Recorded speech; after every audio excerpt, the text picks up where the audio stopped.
Hello प्यारे बच्चों, good morning to all of you. आप सभी का स्वागत है फिजिक्स गुरु के इस यूट्यूब चैनल में। और आज की जो क्लास है वो हम लोग शुरू करने जा रहे हैं एक नया चैप्टर 11th क्लास की फिजिक्स का एक इम्पोर्टेंट चैप्टर जो है आपका थर्मोडायनेमिक्स, चैप्टर नंबर 8 जो है शुरू करने जा रहे हैं। और सबसे पहले जो है हम लोग आपको ये बता देते हैं कि आज के चैप्टर में हम लोग क्या पढ़ेंगे और इस चैप्टर में हम लोगों को कौन कौन सी चीज़ें जो है फेस करनी होती है। ठीक है, सबसे पहले तो एक छोटी सी बात आपको बतानी पड़ेगी कि जो थर्मोडायनेमिक्स जो है आपकी, वो एक ऐसा सब्जेक्ट है, ऐसा टॉपिक है जो कि साइंस की सबसे ओल्डेस्ट ब्रांच में से आता है। ठीक है, और साइंस की ओल्डेस्ट ब्रांच की अगर बात करें तो ये जो टॉपिक है आपको पैरेलल केमिस्ट्री में और फिजिक्स में आपको पढ़ना पड़ेगा। ठीक है ना, अगर आप +1 की फिजिक्स पढ़ते हैं तो भी आपको ये चैप्टर पढ़ना पड़ता है, और +1 की केमिस्ट्री अगर आप पढ़ते हो तो भी आपको थर्मोडायनेमिक्स का चैप्टर पढ़ना पड़ता है। ठीक है, लेकिन बच्चों यहाँ पे आपको एक छोटी सी बात बताता हूँ कि जब भी आप थर्मोडायनेमिक्स पढ़ रहे हो तो ध्यान रखेंगे कि जब भी +1 की थर्मोडायनेमिक्स अगर फिजिक्स की पढ़ रहे हैं तो पैरेलल में केमिस्ट्री की थर्मोडायनेमिक्स का चैप्टर नहीं पढ़ना है। ठीक है ना, इसका एक कारण है, मैं आपको बताता हूँ। कुछ ऐसे मतलब ऐसे लॉज या कुछ ऐसी टर्म्स हैं जो कि केमिस्ट्री में और फिजिक्स में बिल्कुल अपोजिट है। ठीक है ना, अगर मान लो कि वो टर्म बिल्कुल ही अलग हो तो अलग बात है, लेकिन एक दूसरे के अपोजिट है। तो यहाँ पे हम लोग एक चीज़ को पॉजिटिव मान रहे हैं तो वहाँ पे उसी चीज़ को नेगेटिव मानी जाएगी। इसलिए हम लोग अगर दोनों को एक ही साथ पढ़ेंगे तो एक कन्फ्यूजन जो है क्रिएट हो जाएगा माइंड में, और हमको ये लगेगा कि एक सब्जेक्ट का जो टीचर है वो गलत हमें पढ़ा रहा है। ठीक है, लेकिन गलत दोनों में से कोई भी नहीं है। केमिस्ट्री वाली जो थर्मोडायनेमिक्स है उसका केमिकल प्रॉपर्टी से लेना देना है, और फिजिक्स वाली जो थर्मोडायनेमिक्स होती है बच्चों उसमें फिजिकल प्रॉपर्टी जो हम लोग पढ़ते हैं तो उनसे लेना देना है। तो उसको हम लोग जो है फिजिकल प्रॉपर्टी के हिसाब से डील करेंगे, और केमिस्ट्री में हम लोग केमिकल प्रॉपर्टी के हिसाब से डील करते हैं। तो अपने अपने कुछ रूल्स जो है केमिकल प्रॉपर्टीज़ को पढ़ने के लिए हम लोगों ने बनाए हुए हैं, और फिजिकल प्रॉपर्टीज़ को पढ़ने के लिए। इसलिए जब फिजिक्स पढ़ रहे हैं तो केमिस्ट्री के लॉज के बारे में यहाँ पे डिस्कशन नहीं करेंगे। हो सकता है आपने केमिस्ट्री की थर्मो पढ़ रखी हो, और आज हम लोग पढ़ेंगे तो आप लोग ये मत कहना कि यहाँ पे जो है ये चीज़ गलत पढ़ाई जा रही है। ठीक है, तो सबसे पहले जानते हैं थर्मोडायनेमिक्स होती क्या है। जैसा कि हम लोग जानते हैं कि हम लोगों ने स्टैटिक्स पढ़ी, काइनेमेटिक्स पढ़ी, डायनेमिक्स पढ़ी, हाइड्रोस्टैटिक्स पढ़ी, हाइड्रोडायनेमिक्स पढ़ी, ऐसे ही हम पढ़ रहे हैं थर्मोडायनेमिक्स। तो जो डायनेमिक जो वर्ड होता है वो एक बहुत ही कॉमन वर्ड है। तो थर्मोडायनेमिक्स जो है वो 2 वर्ड से मिलकर बना है। नंबर 1 पे आपका है थर्मो, और प्लस में आपका वर्ड है डायनामिक्स। ठीक है ना, इन दोनों वर्ड्स को मिला के बेटा बनता है हमारा थर्मोडायनेमिक्स। तो थर्मो का मतलब क्या होता है बेटा? थर्मो का मतलब होता है किसी गर्म चीज को हम लोग थर्मो बोल सकते हैं, यानी थर्मो का मतलब यहाँ पे लिखा जाएगा हीट। ठीक है ना, और प्लस में डायनेमिक्स का मतलब होगा बताओ मोशन, यानी हीट का मोशन। यानी थर्मो का मतलब होता है हीट, एनर्जी, और डायनेमिक का मतलब होता है मोशन।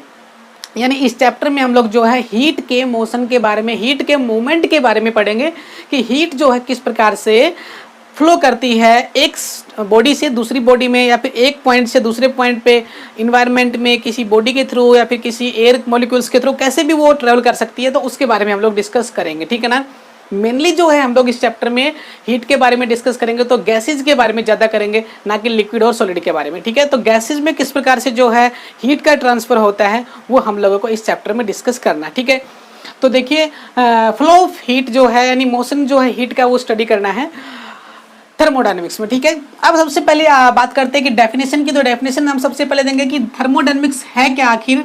तो ये जो है एक ब्रांच है, इसको हम लिखेंगे it is a branch of physics. ये फिजिक्स की एक ब्रांच है in which deals with the study of transfer of heat from one body to another body. Clear? यानी एक बॉडी से दूसरी बॉडी में हीट का ट्रांसफर होना ही क्या कहलाता है? थर्मोडायनेमिक्स कहलाता है। ऐसी साइंस, ऐसी फिजिक्स जिसमें हम लोग जो है हीट के ट्रांसफर के बारे में हम लोग पढ़ते हैं उसको हम लोग बोलते हैं थर्मोडायनेमिक्स। ठीक है, क्लियर? माइंड में ये बात क्लियर हो गई कि थर्मोडायनेमिक्स में आखिर हमको पढ़ना क्या होता है। ठीक है, अच्छा अब बात करते हैं हम लोग थर्मोडायनेमिक वेरिएबल्स के बारे में। थर्मोडायनेमिक क्या करते हैं? इक्विलिब्रियम के बारे में बात करेंगे। थर्मोडायनेमिक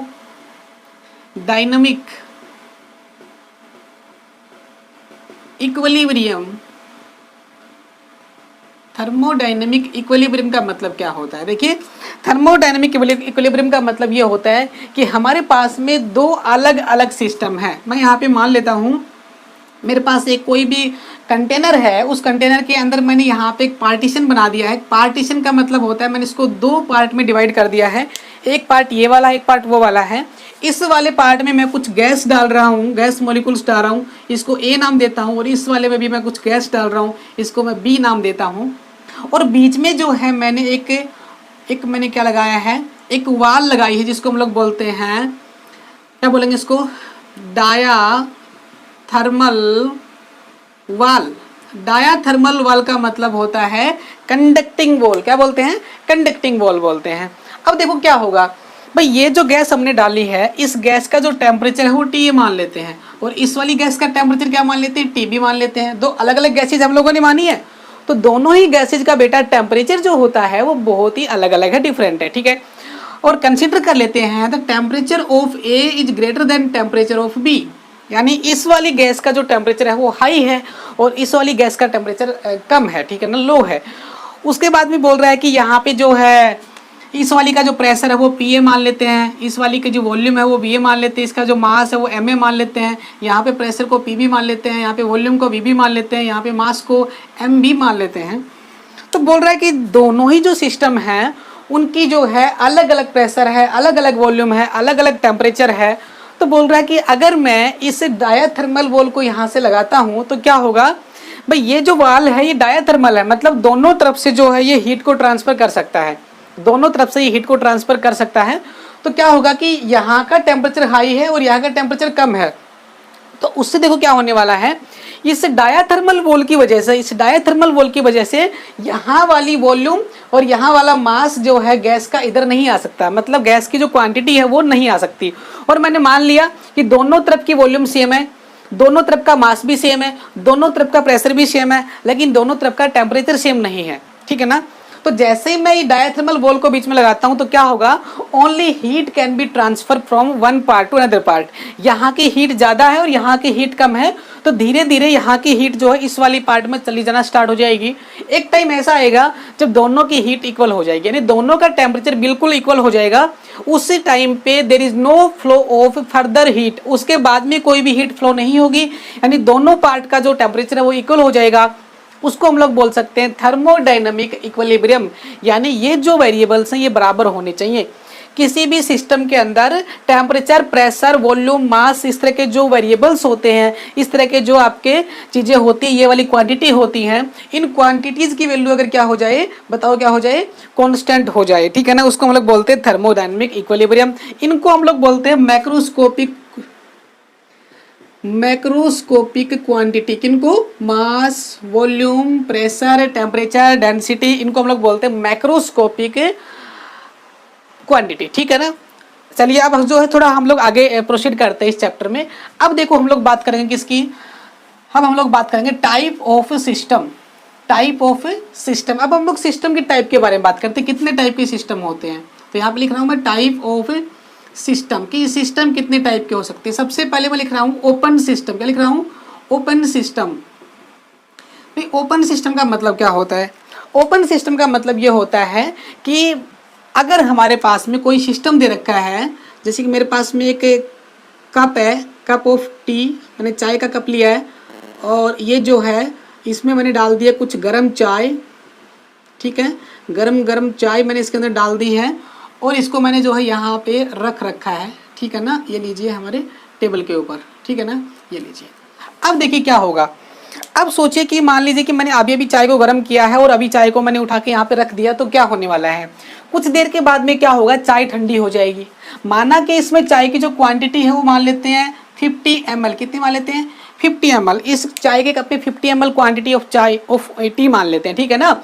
और इसका जो टेम्परेचर है वो ज़्यादा है as compared to outside temperature, जो बाहर का टेम्परेचर है, कमरे का टेम्परेचर है, वो सारा टेम्परेचर जो है कम है और चाय का टेम्परेचर ज़्यादा, क्योंकि चाय गर्म है, ठीक है ना। तो गर्म चाय की वजह से अब क्या होगा, आफ्टर सम टाइम 5 या 10 मिनट के बाद में, या फिर हम लोग कुछ टाइम के बाद में देखें तो चाय जो है ठंडी हो जाती है। क्या हो जाती है? ठंडी हो जाती है। इसका मतलब क्या हुआ,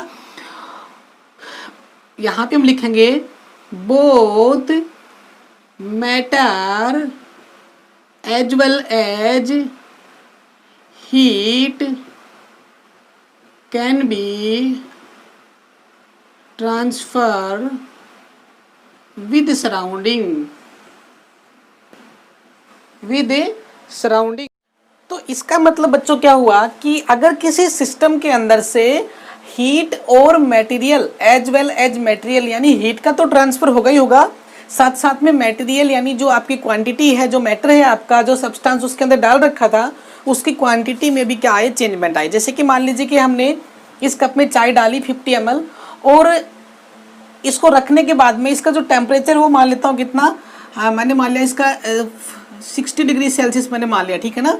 जब मैंने इस चाय को इसके अंदर डाला तो 60 डिग्री जो है चाय का टेम्परेचर था और 50 ml इसकी कंसंट्रेशन थी, ठीक है।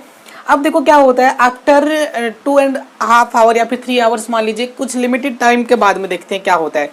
तो जब टाइम निकल जाता है तो टाइम निकलने के बाद में क्या होता है, चाय ठंडी हो जाती है तो चाय का टेम्परेचर जो रिड्यूस होकर हो गया आपका 27 degree Celsius, that is equal to room temperature, यानी चाय का जो टेम्परेचर है वो कम होता होता रूम के टेम्परेचर के इक्विलिब्रियम में आएगा, उसके बाद में कम नहीं होगा। तो 27 पे मान लीजिए आ गया और 50 ml जो क्वांटिटी थी वो धीरे धीरे ये भी कम होती जा रही है, ये वाली 49 ml हो गई है। देखिए जो क्वांटिटी होती है वो धीरे धीरे कम होती है, उसको टाइम लगता है लेकिन होती ज़रूर है। तो चाय की जो क्वांटिटी वो कम हो गई है, वो 49 हो गई है। और अगर मान लो धीरे धीरे जो टाइम निकलता जाएगा तो इसकी क्वांटिटी कम होती जाएगी, 4-5 दिन तक रखी रहेगी तो चाय जो है वहाँ से ख़त्म हो जाएगी। इसका मतलब धीरे धीरे मटेरियल भी ख़त्म होता रहता है और आपका जो हीट है वो तो ट्रांसफ़र होती ही होती है। तो ऐसे सिस्टम को हम लोग बोला करते हैं ओपन सिस्टम, यानी जहाँ पे हीट और आपका मटेरियल दोनों ही ट्रांसफ़र हो जाएं। अब नंबर 2 पे चलते हैं। एग्जाम्पल जो हम लोग यहाँ पे देंगे, फॉर द एग्जाम्पल एक कप ऑफ टी, ठीक है ना।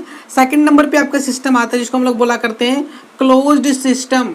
क्लोज सिस्टम का मतलब क्या हुआ, only heat can be transfer, only heat can be transfer for the example A close vessel, A close vessel. यहाँ पे मैंने इस चाय के कप को जो है, इस चाय के कप को मैंने ऊपर से ढक दिया है, ठीक है। और यहाँ पे इसके अंदर चाय है, वही 50 ml चाय मैंने यहाँ पे ले ली और यहाँ पे जो टेम्परेचर है वो मैंने मान लिया 60 डिग्री सेल्सियस, ठीक है ना। अब देखिए उस सिस्टम में और इसमें फ़र्क क्या है, थोड़ा सा मैंने चेंजमेंट किया है, मैंने चाय के कप को ढक दिया है, ठीक है ना। अब ढकने से देखो क्या होगा, ढकने के बाद में एक चीज़ तो ये होगी कि चाय जो है और धीरे धीरे ठंडी होगी। यहाँ पे जो चाय जो जल्दी ठंडी हो रही थी क्योंकि जो हीट जो है वो बाहर निकल रही थी, ऊपर से भी और साइडों से भी। जो इसकी दीवार है, जो इसकी वाल है, आपकी जो कप जिससे बना हुआ जिस मटेरियल से, उसकी जो वॉल होती हैं उन वॉल से जो है हीट ट्रांसफ़र होती है। डायाथर्मल वॉल्स है क्योंकि यहाँ पे जो मटेरियल है कप का वो चीनी मिट्टी का बना हुआ है। अगर ये स्टील का गिलास है तो स्टील के अंदर जो है और जल्दी हीट का ट्रांसफ़र होगा। तो हीट जो है अंदर वाली जो हीट है इसकी कप की, वो चाय की जो हीट है बाहर निकल के आई कमरे के अंदर, क्योंकि कमरे का टेम्परेचर कम है और चाय का टेम्परेचर ज़्यादा है, तो हाई से लो आएगी ना कि लो से हाई, ठीक है। अब देखो कि यहाँ पे मैंने एक एग्जांपल लिया, मैंने इसी कप को जो ऊपर से ढक दिया है। अब ढकने के बाद में क्या होगा, देखो कुछ देर के बाद में जो है टेम्परेचर जो 60 से ड्रॉप होगा, कितना होगा 27 डिग्री सेल्सियस हो गया।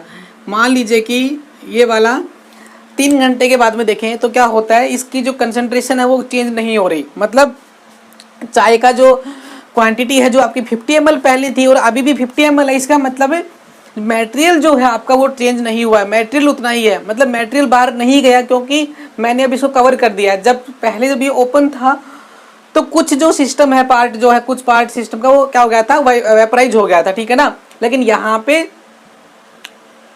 सिस्टम के जो आपका मटेरियल है उस पर कोई चेंज नहीं है, लेकिन उसका जो हीट है उसकी ट्रांसफ़र हो गई है बाहर की तरफ, तो हीट में चेंज आया है। इसकी जो वाल्स हैं वो दीवार है उनसे हीट ट्रांसफ़र होती है, ऊपर हमने कवर किया उससे भी ट्रांसफ़र होती है। तो हीट में तो चेंज आ गया लेकिन मटेरियल में चेंज नहीं आया। इसको हम लोग बोला करते हैं क्लोज सिस्टम। एग्जाम्पल के लिए मैंने कोई भी क्लोज वेसल मान लिया या फिर एक cup of T with cover, उसको ढका हुआ है कप ऑफ टी को, और वो कैसा कहलाएगा, क्लोज सिस्टम कहलाएगा, ठीक है ना। अब नंबर 3 पे चलते हैं। नंबर 3 पे हमारा आएगा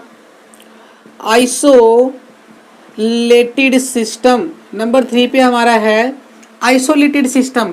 इसका मतलब होता है neither heat NOR matter can be transfer. तीसरा जो केस है उसमें ये होगा कि ऐसा सिस्टम जिसमें से ना तो हीट का ट्रांसफर हो और ना ही आपका मटेरियल का ट्रांसफर हो, ऐसे सिस्टम को हम लोग बोलते हैं आइसोलेटेड सिस्टम। ठीक है ना। अब देखिए मैंने यहाँ पे ओपन किया था और यहाँ पे मैंने इसको क्लोज कर दिया था। अब ऐसा सिस्टम कैसे बनाए जिससे हीट भी ना जाए। देखो मटेरियल तो नहीं जाएगा क्योंकि हम लोगों ने उसको कवर कर दिया है, रख दिया है, लेकिन मटेरियल तो नहीं जाएगा, हीट जो होती है वो तो ट्रांसफर होगी। तो मैं जो वॉल्स है इसकी, कप की जो वॉल्स है वो मैंने चीनी मिट्टी की ली थी, मैंने स्टील की ली थी।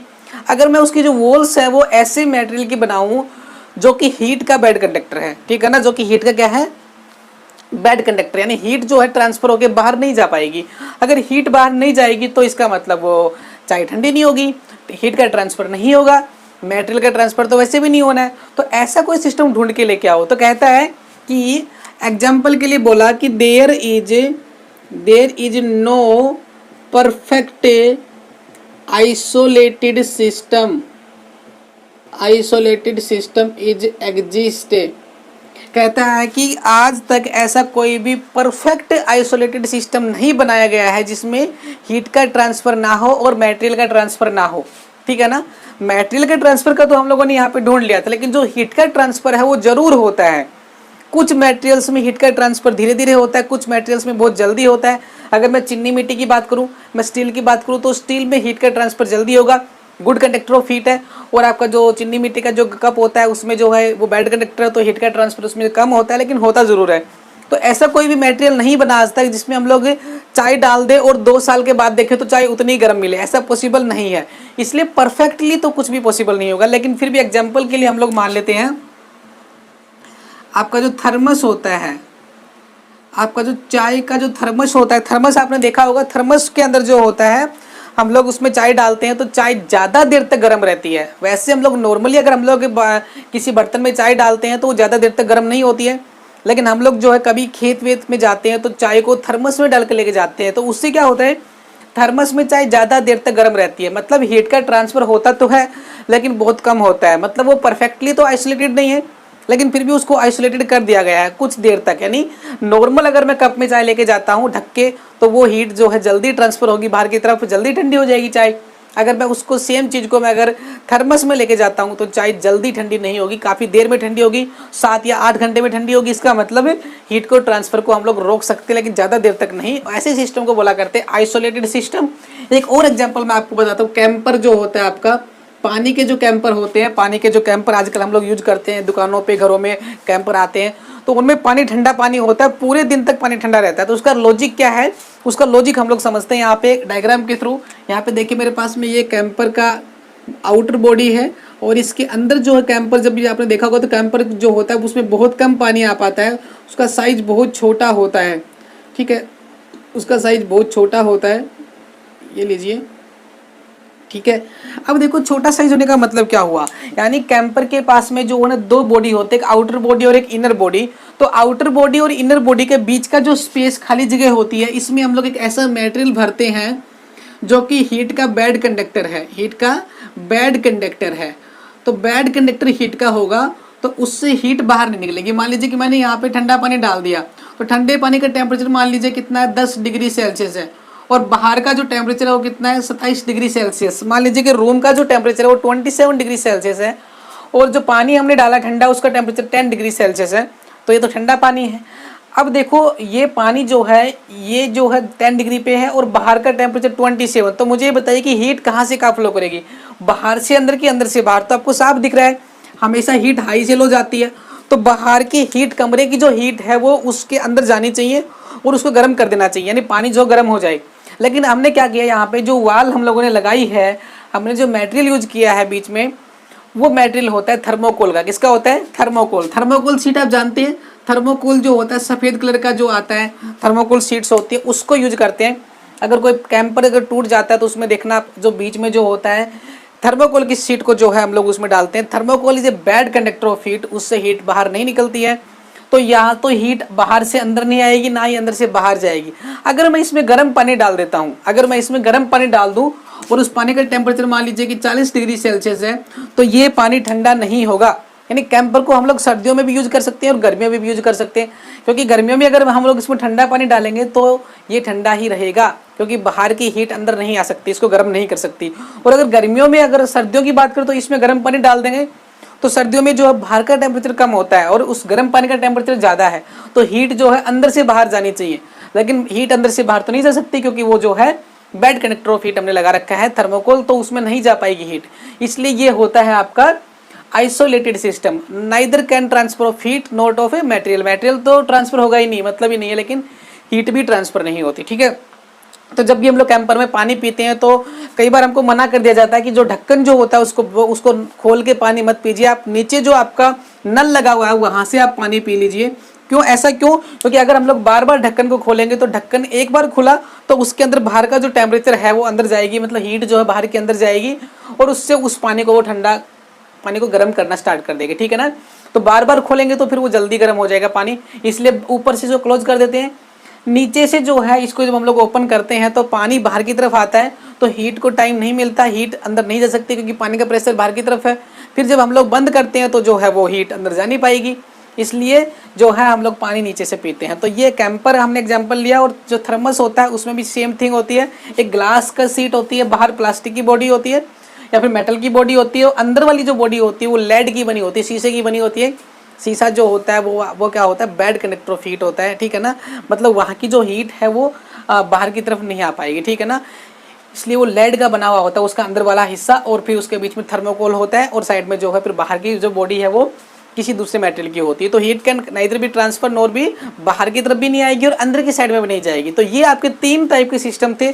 आई होप आपको जो तीनों टाइप के सिस्टम जो समझ में आ गए होंगे, ठीक है। अब हम लोग जो है प्रोसीड करते हैं, इस चैप्टर में आगे बढ़ने की कोशिश करते हैं। देखिए थर्मोडायनेमिक्स में जो हम लोग आगे बढ़ने की कोशिश करते हैं, ठीक है। तो सबसे पहले जो हम लोग जो है एक डेफिनेशन लेंगे, वो डेफिनेशन किसकी बताइए, वो डेफिनेशन है हीट की। किसकी है? हीट की है। तो सबसे पहले जानेंगे कि हीट क्या होती है। सबसे पहले जानेंगे क्या होती है, हीट क्या होती है। तो हीट आप सब जानते हैं कि जो हीट जो होता है, it is a form of energy. It is a form of energy. Heat जो होती है एनर्जी की फॉर्म होती है, which flows from high to low temperature, यानी हाई टेम्परेचर से लो टेम्परेचर की तरफ जो है आपकी हीट फ्लो करती है, उसे हम लोग बोलते हैं हीट, ठीक है ना। एक ऐसी एनर्जी की फॉर्म जो कि हाई टेम्परेचर से लो टेम्परेचर की तरफ फ्लो करती है, उसे हम लोग बोला करते हैं हीट, ठीक है। तो ये सिंपल सी डेफिनेशन हीट की। उसके बाद में हमारे पास में एक छोटी सी टर्म और आती है, उसको हम लोग बोला करते हैं इंटरनल एनर्जी। क्या बोला करते हैं, बताओ भाई? Internal energy. इंटरनल एनर्जी क्या होती है उसको ध्यान से सुनो आप। इंटरनल जो एनर्जी होती है उसको ध्यान से सुनो। इंटरनल एनर्जी का मतलब होता है it is the energy of the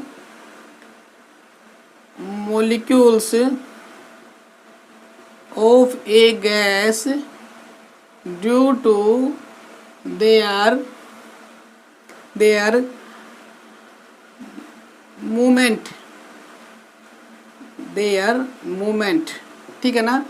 बोल रहा है कि जो गैस के जो मॉलिक्यूल्स होते हैं वो आपस में टकराते हैं, कोलिजन होता है, और कोलिजन होने से आपस में क्या होता है, कोलिजन होने से हीट निकलती है, उसकी वजह से उसमें कुछ एनर्जी आ जाती है, उसी को हम लोग बोलते हैं इंटरनल एनर्जी। मतलब गैस के अंदर जो अंदर के जो मॉलिक्यूल्स है, मॉलिक्यूल्स की वजह से एक एनर्जी आती है, इसको हम लोग बोलते हैं इंटरनल एनर्जी।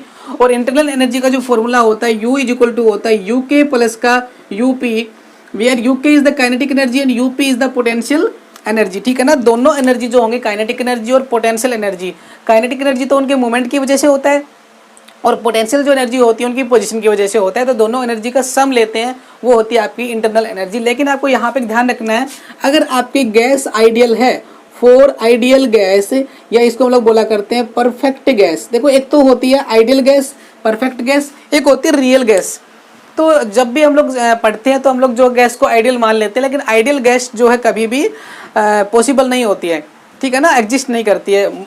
हम लोग मोस्टली जब भी पढ़ते हैं तो आइडियल मान के चलते हैं, अदरवाइज जो है गैस जो रियल फॉर्म में होती है।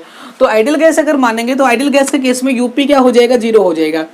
यूपी जीरो का मतलब क्या हुआ, पोटेंशियल एनर्जी जो है वो जीरो। यानी आइडियल गैस एक ऐसी गैस होती है जिसके गैस मॉलिक्यूल्स होते हैं लगातार मूवमेंट में होते हैं, कभी भी रेस्ट पे नहीं होते, यानी लगातार मोशन में होंगे तो उनके बीच में काइनेटिक एनर्जी होगी, पोटेंशियल एनर्जी नहीं होगी।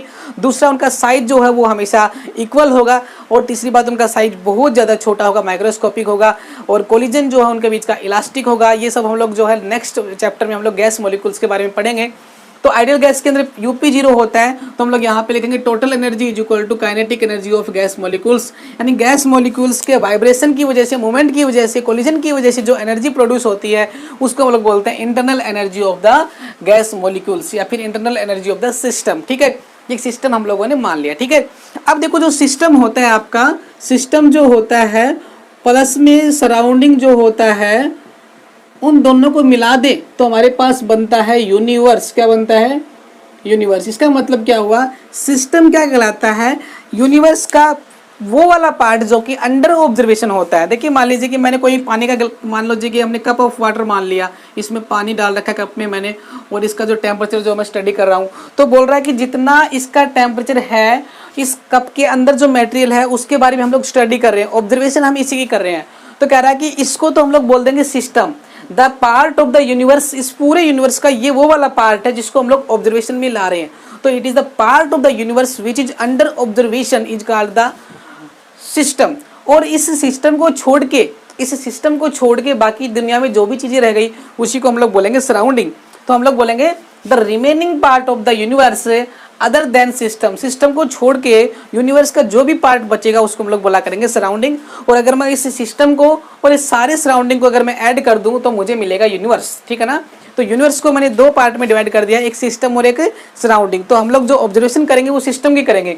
और सिस्टम तीन टाइप के होते हैं, open, close and isolated system. ठीक है ना, और हम लोगों ने जो है थर्मोडायनेमिक्स की डेफिनेशन पढ़ी है, थर्मोडायनेमिक्स के जो है आपने इक्विलिब्रियम पढ़ा हम लोगों ने, और आपने हीट एनर्जी और इंटरनल एनर्जी के बारे में पढ़ा है। ठीक है, ये चीजें हम लोगों ने इस चैप्टर में पढ़ी। अब देखिए जो है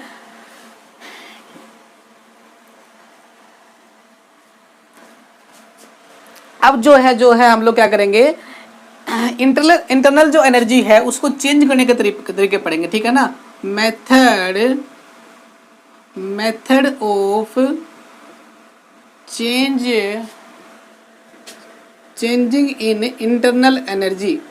अगर मेरे पास में गैस मॉलिक्यूल्स हैं और उनकी जो एनर्जी है, कुछ भी एनर्जी उनके पास में है एक किसी टाइम के ऊपर, और मुझे उनके एनर्जी को चेंज करना है, मतलब इंक्रीज करना हो या फिर डिक्रीज करना हो। तो मान लीजिए कि मेरे पास में जो एक पिस्टन है, इस प्रकार से जो है कंटेनर लिया मैंने, इसको मैंने पिस्टन लगा रखा है यहाँ पे, और जो पिस्टन जो ये मूव कर सकता है, और इसमें बहुत सारे गैस मॉलिक्यूल्स यहाँ पे हमने डाल रखे हैं। ठीक है ना, इस गैस मॉलिक्यूल्स का कुछ प्रेशर होगा। ठीक है ना, अभी ये इस पोजीशन के ऊपर है। ठीक है ना, अभी ये इस पोजीशन के ऊपर मैंने मान लिया है, और ये मेरा पिस्टन जो हो गया। अब ये बोल रहा है कि अगर मैं चाहूँ कि इन गैस मॉलिक्यूल्स की इंटरनल एनर्जी मान लीजिए कि U है, तो मैं इसकी जो इंटरनल एनर्जी है उसको चेंज करना चाहता हूँ मैं, या तो इसको बढ़ाना चाहता हूँ या इसको मैं लेस कम करना चाहता हूँ। तो मेरे पास कौन कौन से तरीके होते हैं। तो सबसे पहला तरीका क्या होता है, अगर हम लोग जो है इस सिलेंडर को थोड़ी बहुत हीट सप्लाई कर दे, नीचे से क्या कर दे, इसको हीट सप्लाई कर दे। ठीक है ना, तो क्या होगा, by giving some heat to the system. अगर मैंने सिस्टम को कुछ हीट दे दी तो उससे क्या होगा बताओ, अगर मैं हीट देता हूं तो गैस मॉलिक्यूल्स को क्या मिलेगी, एनर्जी मिलेगी बाहर से, और वो हीट एनर्जी मिलेगी तो गैस के मॉलिक्यूल्स वाइब्रेट करेंगे तो एक दूसरे से टकराएंगे, कोलिजन होगा।